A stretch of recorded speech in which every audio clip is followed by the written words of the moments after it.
Agora grupos aí, rapazes, grupozinhos, não fazem nada e a ocupação de não fazer nada é a ocupação mais perigosa que há no mundo, já dito por grandes sábios antigos. A gente temos que estar ocupados o máximo possível e obedientes aos nossos pais vigilantes sobre a gente, com muita disciplina e muito amor e muito frontalidade, que é o que falta hoje em dia. Obrigado, parabéns ao programa. Muito obrigada, Domingos Reis. Vamos ouvir agora João Silveira, que nos liga do FEIAL.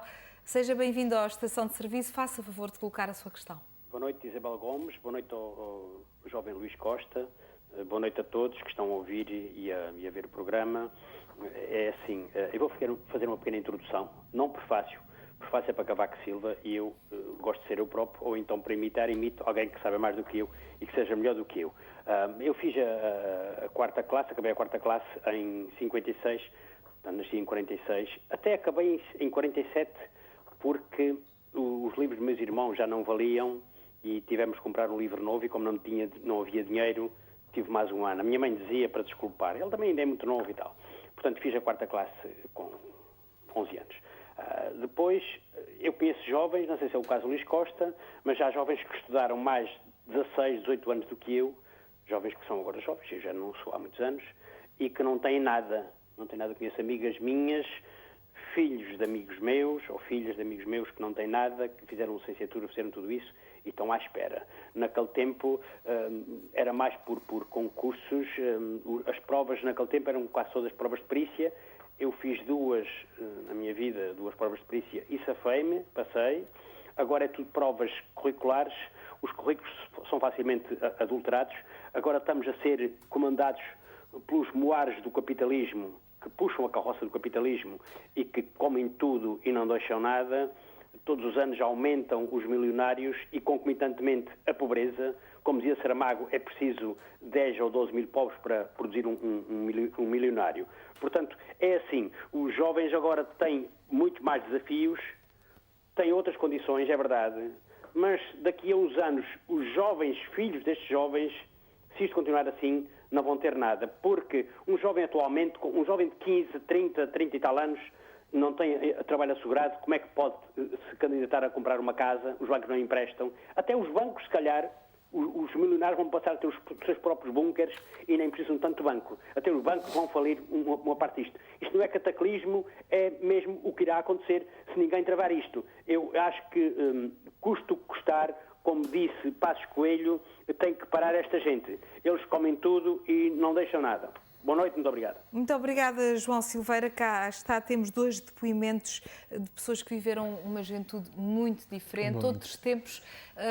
Cá está, jovens com uma esperança muito diferente e com projetos de vida que estavam estruturados, definidos e, de alguma forma, equilibrados em termos de estrutura social. Sim. Não existia o ensino obrigatório. Exatamente, ficavam-se pela quarta classe. Mas tinham um projeto de vida. Estava definido. Existia... Iniciar o mercado de trabalho, depois constituir família e prosseguir a vida assim. E como dizia Domingos Reis, eram felizes. Eram felizes, de facto. No caso do Sr. Domingos Reis, ele também falava que no passado havia muita necessidade, mas que se conseguia fazer vida dentro dessa necessidade. E é de facto uma grande realidade. Temos conhecimento que nos nossos antepassados as pessoas passavam dificuldades, mas faziam uma vida e até tinham muitos filhos. E ficavam-se pela quarta classe, muitas vezes partiam para os trabalhos no campo e pronto, e assim prosseguia. Esta situação que marca a crise também é um dos problemas deste paradigma, que é, por um lado, obviamente que o acesso ao ensino é um dos grandes benefícios da nossa democracia, uma das grandes conquistas e o direito ao ensino e ir à escola. Mas, por outro lado, criou-se algumas fragilidades do ponto de vista de um sistema que estava estruturado, onde existia uma autoridade, um pai, eu falo até mais do ponto de vista nas freguesias, de jovens que depois foram retirados de casa para vir para as cidades estudar. Obrigados. Sim, obrigados. Uma forma de valorizar e de poder proporcionar um futuro melhor. Esta é uma situação um pouco conflituosa, Muito. que cria aqui algumas ambivalências, que é, por um lado, a questão do acesso ao ensino. O acesso ao ensino? Mas até que ponto é que isto é, de facto, benéfico para o ser humano como projeto de vida? Quando depois É benéfico, sem pessoa sombra de dúvida. é benéfico no ponto de vista de formação. Exatamente. Mas depois, do ponto de vista de projeto de vida, quando a pessoa tira licenciaturas, E vai para o desemprego, como me referiu o João Silveira. Hoje em dia há muitos jovens no desemprego. E hoje em dia há muitos jovens sem projeto de vida. Sim, sem sombra de dúvida. Continuam muitos jovens por aí abandonados, perdidos, sem saber de facto o dia de amanhã. Muitos deles estão num desespero de não saber como dar um passo à frente. Nem todos têm a oportunidade de ter os pais que os possam apoiar, ou muitas vezes vivam numa família integrada que não tem posses de poder dar um projeto de vida para o amanhã. E uma das questões que se coloca a estes jovens é: a culpa é dos jovens por não terem projeto de vida ou a culpa é da sociedade? Eu vou cair, se calhar, um bocadinho sobre a sociedade. Porque qualquer jovem, a partir do momento que começa a viver uma vida, pensa sempre no amanhã. Mas muitas vezes fica encurralado no meio de uma sociedade que se calhar não o deixa mesmo respirar e ter a oportunidade de vencer. Porque estamos a falar de uma sociedade que promove muito o sucesso. Exato. E onde ouve-se muitas vezes as frases: os melhores, quem é bom consegue. Isto pode ser dramático. À realidade. Sim, e também pode ser dramático para quem não é bom, porque não se adequa por qualquer razão. Um sentimento de inferioridade e de se sentir incapaz desta pressão. Porque o que é ser bom também? Pois Esta é a questão. Pode ser dramático para um jovem. Sim. O que é ser bom? O que é ter sucesso? O que é ter sucesso? Para quem não conhece o outro lado do amanhã, questiona-se várias vezes e até que ponto eu sou bom para conseguir chegar lá. Muito jovem, hoje em dia, continua a questionar-se: será que sou capaz de chegar lá? Será que irei conseguir? E é tal coisa, ficam sempre naquele impasse, até que depois as coisas começam a carregar-lhes sobre as costas. Muitas vezes eles desanimam mesmo e caem mesmo em pressões, muitas vezes. Situações muito complicadas. Situações essas já vividas em tempos recentes. Os Açores têm uma das taxas mais elevadas de desemprego no país. A média ronda aos 30%. O Governo recentemente apresentou um pacote de medidas para fazer face ao desemprego aos jovens licenciados. Como é que encaram estas medidas apresentadas pelo Governo? Se são medidas para solucionar o desemprego, são excelentes, sem sombra de dúvida. Agora vão continuar muitos licenciados à espera de uma vaga nestes programas do Governo. Pelo que ouvi falar, e não tenho conhecimento a 100% sobre a causa, não são programas que vão abranger um grande número de pessoas, a verdade seja dita. Vão abranger um determinado número de licenciados, mas para o número de licenciados que temos no desemprego e para a quantidade de pessoas que necessitam de emprego, não são programas que respondem a essas expectativas. E temos um caso muito concreto. O Centro de Emprego de Ponta Delgada tem listas enormes de pessoas que mensalmente vão lá simplesmente marcar um papel. Estive cá numa procura de emprego. Eles dizem: para o mês que vem, no dia tal, às X horas. E os jovens continuam constantemente no Centro de Emprego a entrar e a sair, e muitos deles são encaminhados para as escolas profissionais para cursos temporários. 6 meses, 3 meses, 1 ano, acabou o curso, acabou a bolsa, para o desemprego novamente. E daí é que os números do desemprego, muitas vezes aqui nos Açores, esteve a falar, diminuiu. Mas diminuiu porquê? Porque muito jovem, claro, foi para o ensino profissional ter uma formação e por isso o desemprego diminuiu. Porque se não fossem para a formação, esse número de jovens desempregados continuavam exatamente a constar do índice de desemprego. E depois temos outra situação, que são os subsídios de desemprego. As pessoas continuam a receber o subsídio de desemprego, mas todos os meses vão lá assinar a folha a dizer: sim senhor, eu procurei emprego.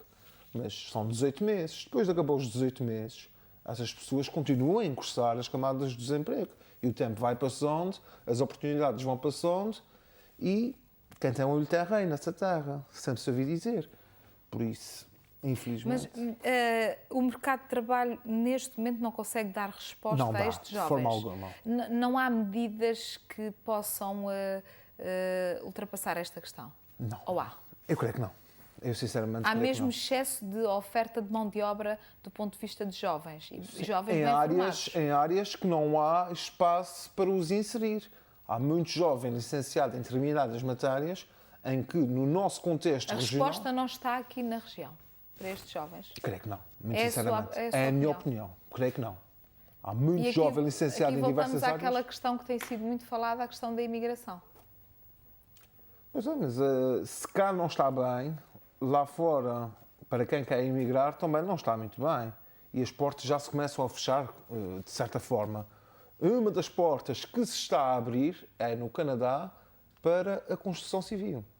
E pronto. A nossa mão de obra cá, em termos de construção civil, não estou a ver, muito sinceramente, a emigrar para o Canadá. Não creio que seja uma solução. E os jovens licenciados, se cá, se estão a viver, muitos deles em casa dos pais, que não têm condições de ter uma vida, ou muitos já entregaram a sua própria casa ao banco e voltaram para a casa dos pais depois de ter uma vida feita, não acredito que tenham condições de seguir para o estrangeiro para iniciar uma nova vida, longe de tudo e de todos e sem qualquer tipo de apoio. Porque não é fácil hoje em dia sair de São Miguel, nos Açores, para o outro lado do mundo sem uma estrutura. Como é que esse jovem vai ter essa estrutura? Os próprios pais não têm a forma de os apoiar para constituir. Até para emigrar é preciso ter dinheiro. Exatamente. Custa. Exatamente. Custa dinheiro emigrar. Até mesmo pela burocracia dos papéis, que não é tarefa fácil. E esqueçam-se que a Alemanha vai abrir portas para trabalhadores e tudo isso. Isso, muitas coisas são, às vezes, boatos da imigração, que não é solução para quem está cá desempregado. Por isso, quem está desempregado nos Açores, mantenha-se cá, ou então tente pôr mãos à obra num projeto que consiga concretizar. Foi um pouco o que o Luís fez. O Luís também passou por essa situação de desemprego. Exatamente. Fiquei desempregado em março do ano passado e apostei em trabalho próprio. Comecei a fazer aquilo que gosto de uma forma diferente. Estou a fazer 2 programas de televisão para comunidades imigrantes nos Estados Unidos da América e no Canadá e estou a fazer rádio. Ambas as funções em regime part-time. O que, pelo menos, permite-me sustentar alguma coisa da minha vida e satisfazer um gosto pessoal. Sente que o seu trabalho é precário? Do ponto de vista de segurança, de estabilidade? Sim, sem sombra de dúvida. Eu estou, neste momento, a trabalhar em 2 projetos distintos de televisão. Se não houver publicidade que garante esses projetos de televisão, garantidamente que esse projeto irá terminar. Na rádio, se não houver publicidade, não há programa, não há forma de me pagar o ordenado. Por isso, as empresas, muitas vezes, quando há crise e quando há problemas financeiros na empresa, a primeira coisa que fazem é cortar a publicidade. Então, se cortem a publicidade, estão a cortar o meu financiamento para o meu... E esse é outro dos problemas. Há muitos jovens a trabalhar gratuitamente, para fazer currículo, para não ficar... Sim, muitos jovens não gostam de estar parado e aposta em muito trabalho de voluntário. São, acima de tudo, voluntários e estão ali a trabalhar de graça para aprender e muitas vezes para abrir os olhos a quem está a trabalhar e a receber o seu. E há quem se aproveite dessas situações e, de facto, garanta que depois passa uma declaração a dizer que sim, senhor, esse senhor esteve cá, desempenhou bem as suas funções, uma carta de recomendação. Muita gente se aproveita-se dos jovens e os jovens estão desesperados de estarem sossegados, então vão nessas coisas. Olha, pode ser que eu tenha sorte e vão naquela tentativa. Vamos de novo interromper a nossa conversa. Temos ao telefone Rogério Farias, que nos liga de Ponta Delgada. Seja bem-vindo à Estação de Serviço. Faça favor de colocar a sua questão. Obrigado e boa noite. Eu acho que hoje eu acho que me enquadro mesmo no tema, até porque atualmente resido em Ponta Delgada, mas vim da outra ponta da ilha com a necessidade de trabalhar aos 16 anos. Os meus pais têm posses de me dar aquilo que todos os jovens à minha volta tinham, e eu vim para Ponta Delgada, aluguei um quarto,